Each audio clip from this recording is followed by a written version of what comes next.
जय माता दी सभी को, सबका स्वागत है मेरे घर में, मेरे दिल में और मेरे चैनल में। कैसे हैं आप लोग, कमेंट करके ज़रूर बताइएगा। और यहाँ पर होने जा रही है आलू वाली कड़ी की तैयारी। जी हाँ, संडे नाइट को आकर मैंने कड़ी बनाना शुरू कर दिया था, वो वहीं से मैं एक व्लॉग अपना स्टार्ट कर रही हूँ। घर आकर मैंने क्या किया, तो संडे नाइट को आने के बाद मैंने पंचफोड़न रेडी किया। कोई प्याज वगैरह नहीं डाला इसमें, या आप नवरात्रों में भी बना सकते हैं। यहाँ पर पोहा और वर्मीसिली का पैकेट दिखा रही हूँ जो निकाल के रखा था। सबसे पहले मैंने तेल जो है वो गरम कर दिया। उसके बाद अच्छे से गरम होने के बाद उस पर पंचफोड़न डाल दिया। पंचफोड़न आई होप कि आप लोगों को पता ही होगा क्या होता है। उसके बाद मैंने आलू और हरी मिर्ची कटी हुई अपने डाल दिया। पंचफोड़न अगर आपको नहीं पता है तो मैं बता देती हूँ। उसमें ज़ीरा, धनिया, मेथी दाना, सौंफ और हल्की सी सरसों के दाने होते हैं जिसको पंचफोड़न बोलते हैं। और सरसों के दाने रिप्लेस भी किए जाते हैं किसी अदर चीज़ के साथ। कोई भी खड़ा मसाला आप इसमें ऐड कर सकते हो अपनी सुविधा, अपनी इच्छा के अनुसार। और मैंने अच्छे से आलू जब फ्राई हो गए उसके बाद इसमें नमक, हल्दी और रेड चिली का पाउडर डाल दिया। जस्ट इसमें मैं और कुछ भी नहीं डालूँगी। अच्छे से भूनने के बाद जब अच्छे से मेरे आलू भून जाएं, मतलब थोड़ा क्रिस्पी हो जाएं, उसके बाद मैंने इसमें थोड़ा सा पानी डाला। उसके बाद से ढक के रख दिया। ढक के रखने के बाद मैंने इसको अच्छे से मतलब थोड़ा स्टीम लगाकर पका दिया। 80 to 85% कुक होने के बाद इसमें हमने दही और बेसन जो मैंने मथ के रखा हुआ था, अच्छे से मथ के बिना गांठों वाला, वो इसमें डाल दिया। और इसके बाद इसको खूब, सेम कड़ी वाला आगे प्रोसेस है, ऐसा कुछ भी नहीं है जो अलग डिफरेंट मैंने किया है। वेरी सिंपल कड़ी, और आपकी कड़ी की क्रेविंग भी बड़ी जल्दी बस 15 मिनट में, 15 से 20 मिनट में पूरी हो जाती है। इतना तामझाम नहीं करना पड़ता है। एक साइड पे चढ़ाया हुआ था मैंने दूध, तो दूध को बॉयल आ चुका है। इसमें क्या बनाएंगे हम, ऑब्वियसली मैं अपने पैकेट्स जो अंदर बंद पड़े हैं उन सबको ख़त्म कर रही हूँ। तो आज वर्मीसिली का नंबर आ गया है, तो वर्मीसिली वाली सेवियाँ बनाएंगे। एक साइड पे मैंने छोटी कढ़ाई भी चढ़ा दी है, इसको मैंने शिफ्ट कर दिया है दूसरी साइड पर कड़ी को। 1 चम्मच घी डालेंगे, देसी घी इसमें कढ़ाई में, और इसको मैं अब अच्छे से रोस्ट करूँगी। वैसे कहते हैं ये रोस्टेड होती हैं, बट आई डोंट बिलीव, सो मैं अपने आप ही करूँगी। और यहाँ पर मुझे करने में दिक्कत आ रही है क्योंकि एक हाथ में कैमरा है, तो मैंने क्या किया, उसको पहले नीचे उतार लिया पैन को, क्योंकि कढ़ाई ज़्यादा गर्म हो चुकी थी। तो जो वर्मीसिली थी वो जल रही थी। उतार कर अच्छे से उनको मिक्स किया, उसके बाद फिर से गैस ऑन करके दोबारा रोस्ट करना शुरू किया। सॉरी, मेरी थोड़ी ज़्यादा डार्क हो गई हैं, आप लोग प्लीज़ इतनी डार्क मत करना, थोड़ी कम भी चलेंगी। और उसके बाद दूध जो बॉयल हो चुका है उसमें ये इसे डाल दिया है मैंने। और एक हाथ से करना होता है ना, तो फिर तरीका अलग हो जाता है थोड़ा, नहीं तो फिर मैं अलग तरीके से करती। तो इस तरह से एक हाथ से ही सारे ये काम हो रहे हैं, एक हाथ से कैमरा पकड़ा हुआ है। और चलिए, यहाँ पे कढ़ाई बन रही है, कढ़ाई में बन रही है वो कड़ी आलू वाली, और इधर बॉयल आ रहा है वर्मीसिली सेमिया को। ठीक है, जो हमारी सेमिया, इधर मैंने इलायची, एक इलायची दाना जो है अच्छे से कूट कर डाल दिया है इसमें। आप चाहें तो आप इलायची पाउडर भी डाल सकते हैं। स्वाद अनुसार मैंने अपना मीठा डाल दिया है। आप भी अपने जिससे जैसा स्वाद अच्छा लगे वैसा मीठा डाल सकता है। भाई मुझे कम पसंद है, इनको ज़्यादा पसंद है, तो इन्हीं के लिए बन रही है, तो मैंने मीडियम सा बना दिया है, और ज़्यादा मीठा नहीं था। उसके बाद इसको अच्छे से मतलब मिक्स करेंगे। जब सेवियाँ और दूध इकट्ठे से नीचे आने लगे, जैसे गिराओ तो नीचे इकट्ठे गिरने लगे, तो इट मीन्स कि आपकी सेवियाँ बिल्कुल बन के रेडी हैं। ठीक है जी, तो इस तरह से मैंने इस रात को कड़ी और सेवियाँ बनाई हैं, और साथ में हमने खाया वो फुल्का खाया था। ठीक है, और नेक्स्ट जो हमारा डे है वो शुरू हो चुका है। अगले दिन सुबह का मौसम देखिए आप, जैसे ही हम उठे आधे घंटे के बाद का ये मौसम था। एंजॉय करिए।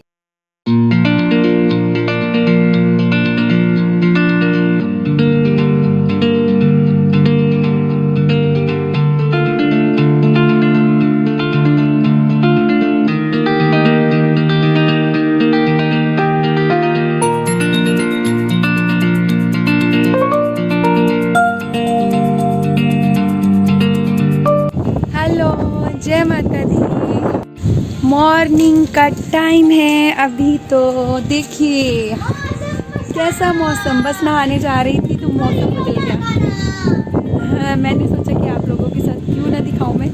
अब टिप टिप पानी बरसने लगा है, थोड़ी देर ही मैं आपको ये दिखा सकूँगी, ज़्यादा नहीं। और ये पाइप बुआ जी की है, इधर पड़ी, उनके घर में कंस्ट्रक्शन लगी है ना, इसलिए। और कितना बढ़िया मौसम है। ओह माय गॉड, देखिए देखिए कितना सुंदर है। हाँ जी देख लीजिए। चलिए पार्क का दिखाती हूँ।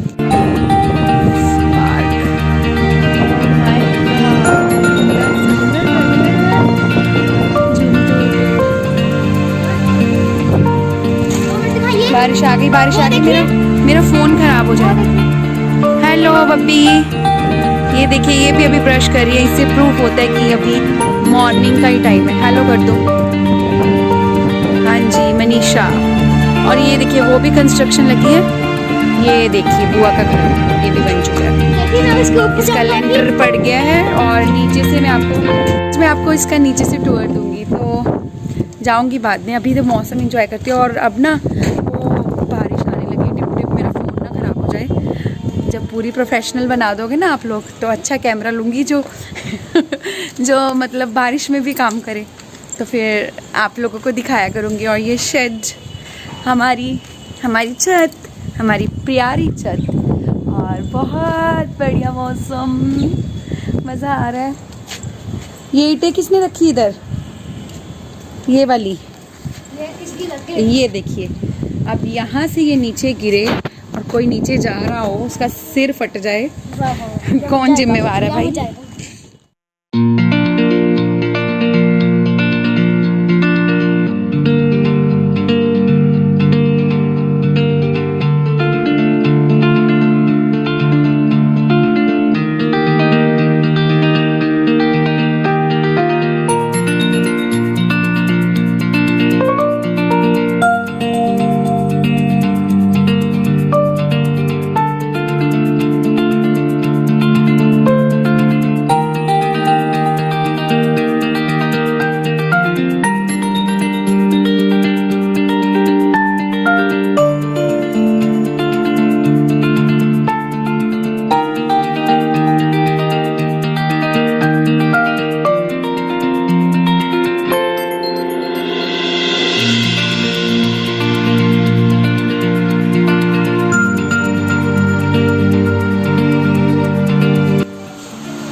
आज हमारे घर में ना श्राद्ध है दादाजी का, तो मम्मी ने सारा खाना बनाया आज। आप बोलेंगे मैंने क्यों नहीं बनाया? नहीं बनाया अब क्यों नहीं बनाया आप लोग जानते ही हैं। तो आज मैं आप लोगों को वही थाली दिखाऊंगी। आज हमारा नाश्ता वही होने वाला है। और मैंने इसीलिए आज, वैसे मैंने काला सूट पहनना था, वो ही ब्लैक कुर्ती जो मैं कल पहन के गई थी मार्केट उनके साथ, आप लोगों ने देखा था, पर मैंने वो नहीं पहनी।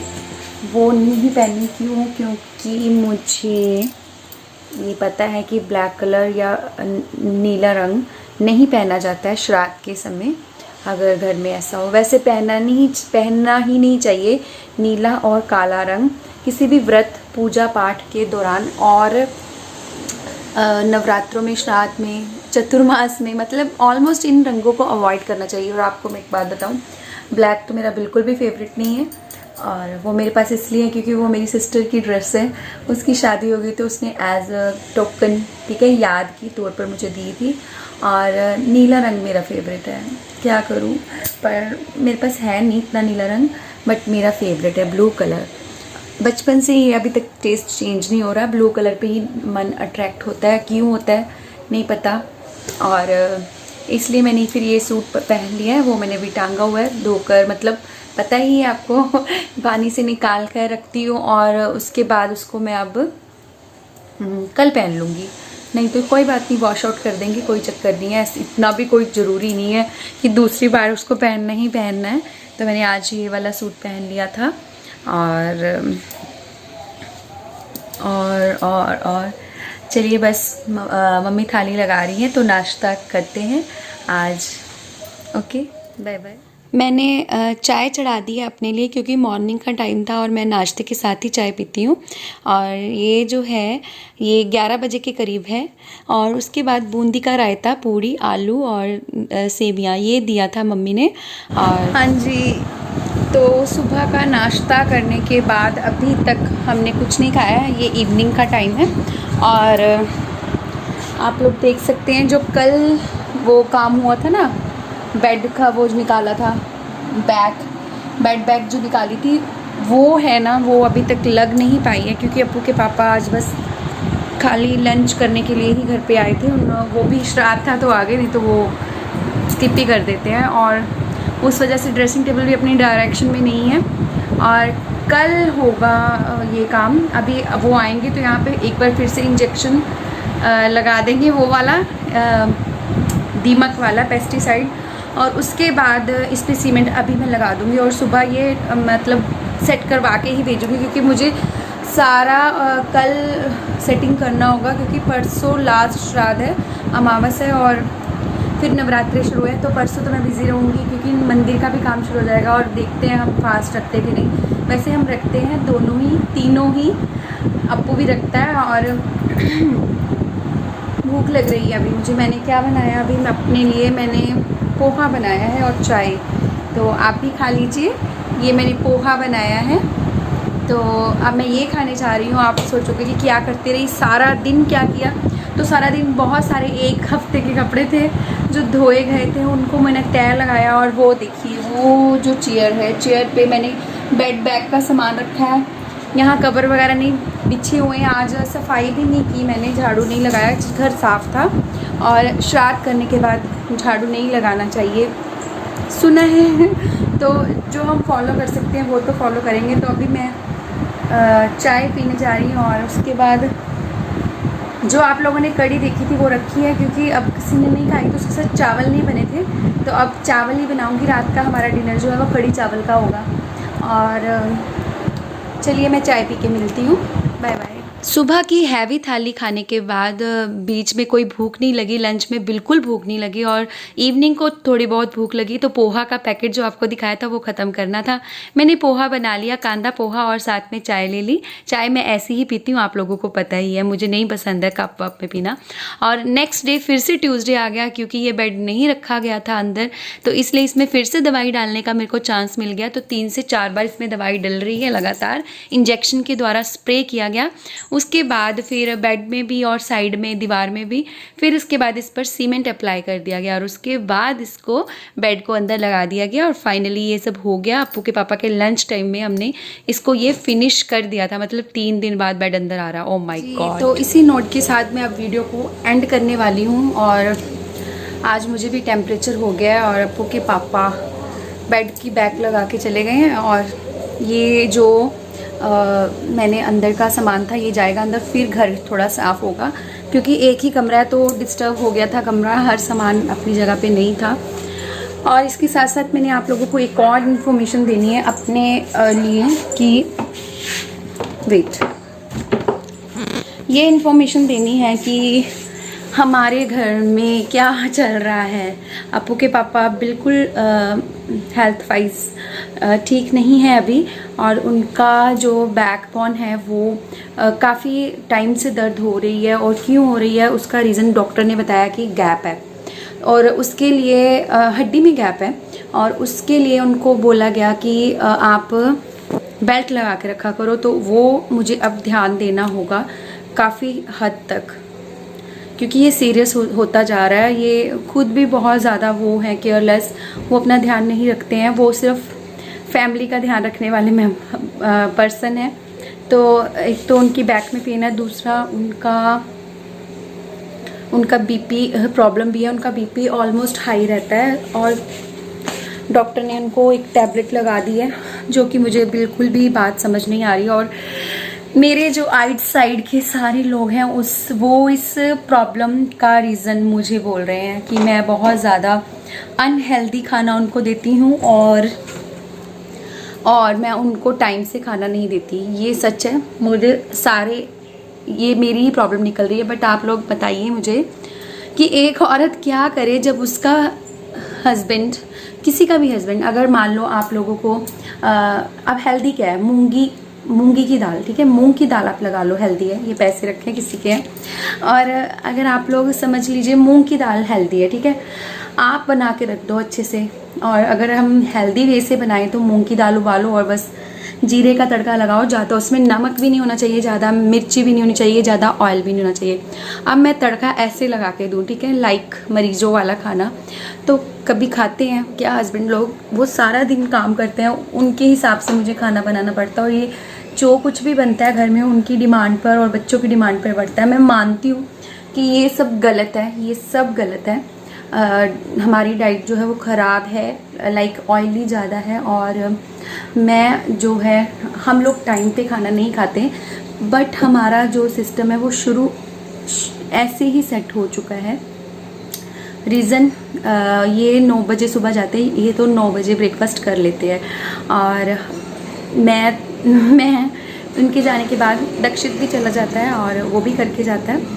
बच्चे मैं और अर्पित और अपू उस दौरान कुछ लिटिल बिट खाता है, ब्रेड ले लीजिए या फिर कोई भी लिटिल बिट एक आधी चीज़ वो भी खा लेता है, या रस खा लिए। और मैं नहीं खाती हूँ, मैं पानी पीती हूँ, गर्म पानी उस दौरान उनको भेजने के बाद 2 से 3 ग्लास 4 ग्लास, और उसके बाद मैं नहाती हूँ। नहाने के बाद मैं क्या करती हूँ कि उसके बाद मैं नाश्ता बनाती हूँ, ठीक है। अब 9 बजे वो गए और मेरा नाश्ता बनता है 10:30 पौने 11 के बीच में, और पौने 11 के बीच में जब नाश्ता बनता है तो ऑटोमेटिकली मुझे खाते खाते 11:15 हो जाते हैं, 11:15 11:30। तो ठीक है, ये टाइम गलत है, मुझे थोड़ा सा अपना लाइफस्टाइल चेंज करना होगा। और दोपहर को वो आते हैं 3:15 3:30, आकर के फिर कुछ जो फ्रूट है वो रखा रहता है तो वो खाते हैं, और उसके बाद वो फ्रूट्स खाने के बाद वो लंच करते हैं। तो हम लंच भी इकट्ठे, हमारे घर में ये है ना कि मैं और अप्पी और बच्चे सब ना अप्पू के पापा को प्रेफरेंस देते हैं कि वो आएंगे तो वो खाएंगे तो हम खाएंगे। मैं तो वैसे भी बच्चे सबको खिला के खाती हूँ, और ज़्यादातर औरतें ऐसी ही करती होंगी, अपने हस्बैंड को अपने बच्चों को खिला के खाती होंगी। और उसके बाद ये सीधा रात को 10:15 10:30 आते हैं, और 10:30 आने के बाद अगर हमारा खाना बना भी रहे तो भी वो एकदम से खाना नहीं खाना चाहते हैं, और सारा दिन जिसने काम किया हो। मैं क्या करूँ, मैं फंस गई हूँ। आप लोग प्लीज़ मुझे कोई सजेशन देना कि मैं कैसे अपना रूटीन ठीक करूँ। हाँ, मैं थोड़ा लेट उठती हूँ, सुबह 8 बज जाते हैं मुझे उठने में, और मुझे लगता है कि मैं जल्दी उठूँगी, फिर भी इनका तो टाइम वही रहेगा ना। मेरे जल्दी उठने से क्या है, मैं तो उसी टाइम दे देती जब ये आते हैं। अगर सुबह 9 बजे खाते हैं तो 9 बजे नाश्ता मिलता है, और अगर दोपहर के 3:30 पौने 4 आते हैं तो मैं तभी दूंगी ना। मैं इनकी दुकान पे जाके इनको नहीं खिला सकती, अगर मैं टिफ़िन भेजूँगी भी वो एज़ इट इज़ वापस आ जाता है। तो इन्हीं के कारण हमारा और मेरी हेल्थ भी, मेरा मोटापा भी इसी का रीज़न है, मुझे पता है। तो एक बहुत बड़ा चेंज लाना है मुझे अपनी ज़िंदगी में, मुझे अपनी लाइफस्टाइल में, और मुझे पता है कि ये जो लाइफस्टाइल को चेंज करने का तरीका है। मुझे पसीना आ रहा है क्योंकि मैंने ये बेड बैग लगवाई थी इनके साथ, और मैंने एक टैबलेट भी ले ली है पैरासीटामोल की। मे भी मेरा बुखार फील मैं कर रही हूँ कि ठीक हो रहा है, ना भी हो तो भी काम करना है। और क्योंकि कल श्राद्ध का लास्ट दिन है और अमावस्या है कल, इसके बाद मुझे नवरात्र की तैयारी करनी है। हम लोग फास्ट रह रहे हैं, और मैं अपना लाइफस्टाइल ठीक करूँगी। आई होप कि माता रानी मेरा लाइफस्टाइल आप ठीक कर दो। इस नवरात्रों में मुझे और कुछ नहीं चाहिए, यही चाहिए कि मेरा लाइफस्टाइल एकदम बेस्ट हो जाए। मुझे बिल्कुल बेस्ट लाइफस्टाइल चाहिए, और उसके लिए मुझे सुबह जल्दी उठना चाहिए, मॉर्निंग वॉक लेनी चाहिए। इसीलिए मैं आप लोगों के साथ ज़्यादा अपनी ऐसी वाली वीडियोस शेयर नहीं करती हूँ कि ये टाइम मैं एक्चुअली नहीं दिखाती, क्योंकि मुझे पता है कि आप लोगों के हिसाब से, मैं पहले भी ये बात बोल चुकी हूँ कि आप लोगों के हिसाब से वो टाइम बहुत गलत है। और बट मेरे सर्कल के हिसाब से, जैसे मेरे बच्चे, मेरे हस्बैंड के आने का टाइम है, उस हिसाब से वो बिल्कुल परफेक्ट है। मैं कैसे करूं भाई? अब हस्बैंड जब दुकान पे बैठे हैं, मैं जाके 2 बजे, 9 बजे अगर नाश्ता किया हो तो 2 बजे बनता है लंच, तो 2 बजे मैं तो नहीं जाके खिला सकती ना उनको।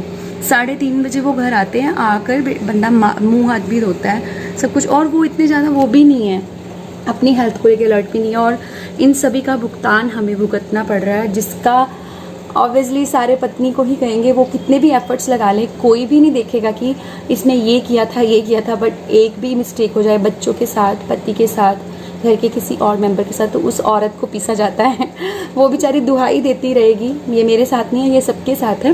वो दुहाई भी देती रहेगी कि मैंने तो अपना काम किया, मैंने तो अपना बेस्ट दिया, बट मैंने अपनी फैमिली को, आप लोग देखते ही होंगे कि इन लोगों की डिमांड्स पे मैं काफ़ी कुछ बना लेती हूँ, और फिर भी मुझे ये बातें सुननी पड़ रही हैं, और जो मुझे कहीं ना कहीं बुरा भी लग रहा है। मैं झूठ नहीं बोलूँगी, मेरा इसमें क्या कसूर है।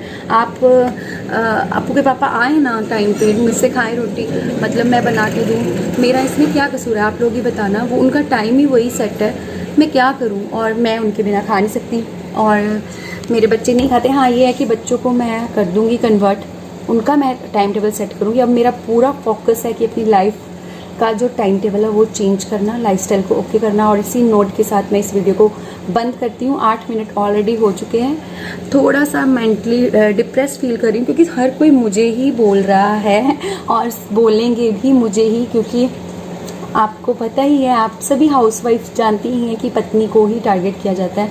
बट प्लीज़ यार, ये आप लोगों के लिए एक रिक्वेस्ट है, आप भी मैसेज छोड़ना अपू के पापा को कि वो भी थोड़ा सा अपनी हेल्थ को लेकर अवेयर हो जाए। अगर वो बोलेंगे जल्दी से चल मेरा नाश्ता रेडी कर, मैंने इतने बजे खाना, मैंने इतने, वो मुझे स्ट्रिक्टली बोलेंगे तो क्या मैं नहीं करूँगी? अगर आप लोग मुझे इतना तो जान ही गए, आज 3 से 4 महीने हुए, क्या मैं नहीं करूँगी? ये जवाब आप लोग मुझे ज़रूर कमेंट बॉक्स में देना। और अगर ये वीडियो पसंद आई है तो please like and share and subscribe. Bye bye now. और इसके बाद मैं व्लॉग देखती हूँ, मैंने स्टार्ट करना है कि नहीं तो कल करूँगी मंदिर की सफाई से। नवरात्रि व्लॉग शुरू होंगे इसके बाद, तो नेक्स्ट टाइम मिलते हैं। बाय बाय, जय माता दी, लव यू ऑल। आप लोगों से दिल की बात करनी थी, सो कर ली। बाय।